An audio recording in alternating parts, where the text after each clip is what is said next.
Hey girl, hey, it's your birth bestie, Nurserini, and I am back to review an article with you.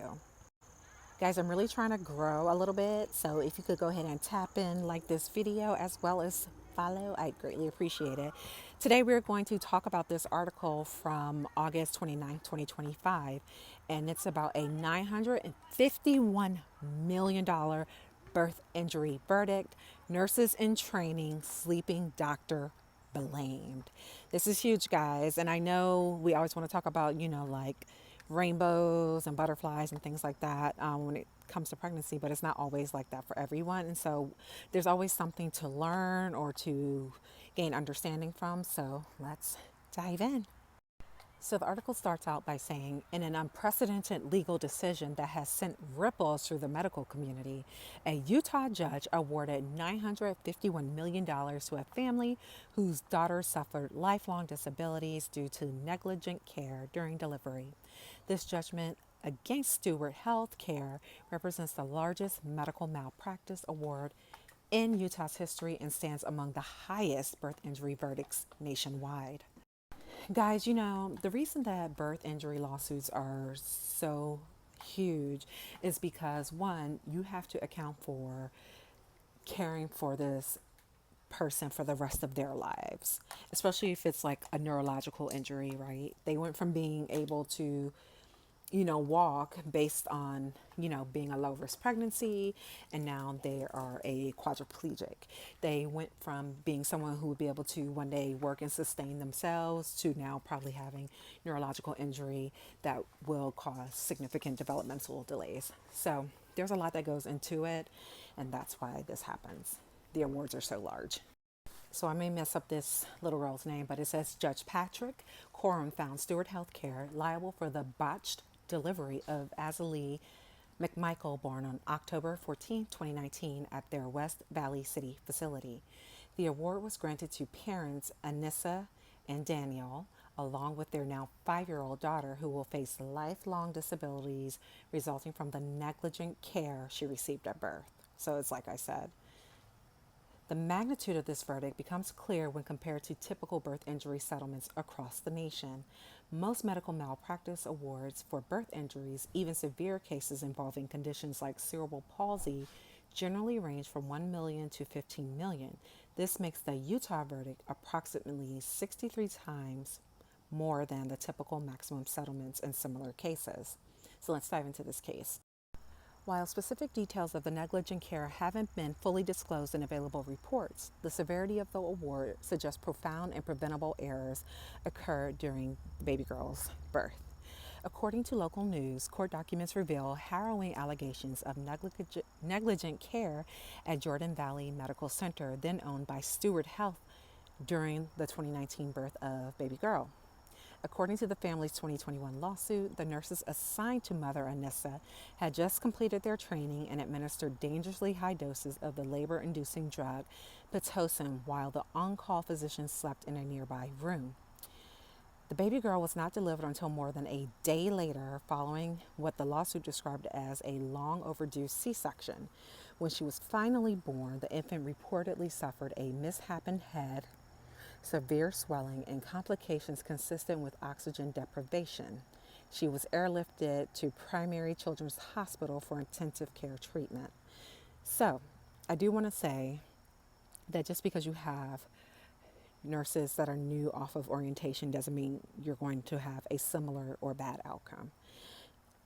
It really depends on how their training went, like what their program was like, how comfortable they felt, and generally just whether what their policies are. Pitocin is typically a high-risk drug that is usually included in an independent nurse double check, meaning I can't start the infusion unless another nurse comes to verify, one, the order, verify, two, the dose. So that's one of those things that really depends on the hospital's protocols. The other issue becomes that the doctor was in a nearby call room. That's not unusual, to be honest with you.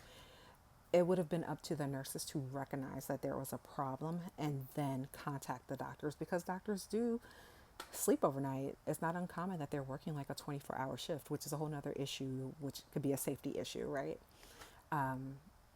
But this leads me to believe that the duration of the batch fetal heart tracing was prolonged, right? Like once the doctor woke up, they should have realized, like, oh, this tracing looks bad. We need to go for a C section sooner than the 24 hours that is indicated here in this article. In an August ruling, Judge Patrick Quorum issued scathing remarks about the care that the baby girl received or that mom received. He compared the hospital unfavorably to delivering in a gas station bathroom, calling it, quote, the most dangerous place on the planet for her to have given birth. Reflecting on the consequences for the baby, he added, the person she was to be, and that's the thing, right? They took this from baby girl and from her parents and her family. The person that she was to be, the person she deserved to be, is trapped inside a brain damaged child. I cannot think of anything more profound, total, or complete than that loss. The unprecedented $951 million award is the largest medical malpractice verdict in Utah's history, according to reporting by the Salt Lake Tribune. However, the family now faces uncertainty in collecting the damages. Steward Healthcare, the hospital's parent company, has filed for bankruptcy and owes billions to creditors. This is really unfortunate.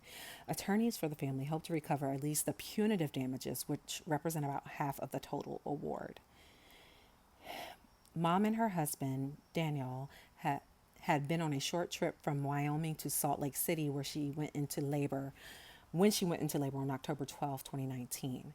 So that's really, really unfortunate. That wasn't even the hospital she was supposed to deliver at. So she probably had no idea of what kind of care they provided or lack thereof.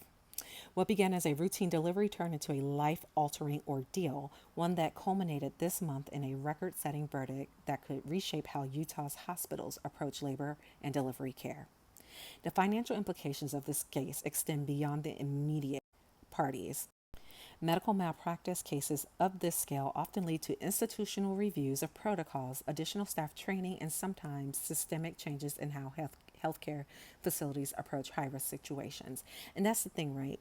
I think it kind of comes down, according to this judge, to the two new nurses and the one doctor. But there's just like a myriad of things that contributed to this right here. And it's likely a process or lack thereof, of protocols that, this medical team wasn't following. The $951 million award will likely cover the baby girl's lifetime care needs, including ongoing medical treatment, therapeutic interventions, assistive technologies, and accommodations to help her achieve her maximum potential despite her disabilities. Birth injuries often require multidisciplinary care throughout the patient's lifetime, creating substantial financial burdens for families. So, meaning she may need respiratory therapist, she may need home health nurse, she may need a wound care nurse over time because maybe she's not walking or something, all different things. While Steward Health Care has not publicly commented on whether they plan to appeal the decision, probably not, the case has already become a landmark in the medical malpractice law. So, guys, this is a really sad case. It's really unfortunate, and this family deserves the money that they'll need to take care of her, even long after the parents are gone, most likely. One thing I was taught as a new nurse to labor and delivery was if mom comes in with a healthy baby, then she should walk out with a healthy baby. So if you don't have a healthy baby when you came in with one, you should be questioning things. But let me know what you guys think. Do you think this was an absurd amount, or do you think it was warranted? What are your thoughts on this overall? What basically happened is Pitocin was given in a large amount. It's usually given in very, very small doses, and that causes the uterus to contract, and it doesn't give the baby time to rest and recover from those contractions. So it's like blood, oxygen cut off continuously, and she couldn't breathe basically, but she was in utero. So yeah, I don't understand the misshapen head and things like that. I'm gonna have to see if I can find more info on this. But let me know what you guys think. Get down in the comments and make sure you like, comment, share, follow for more.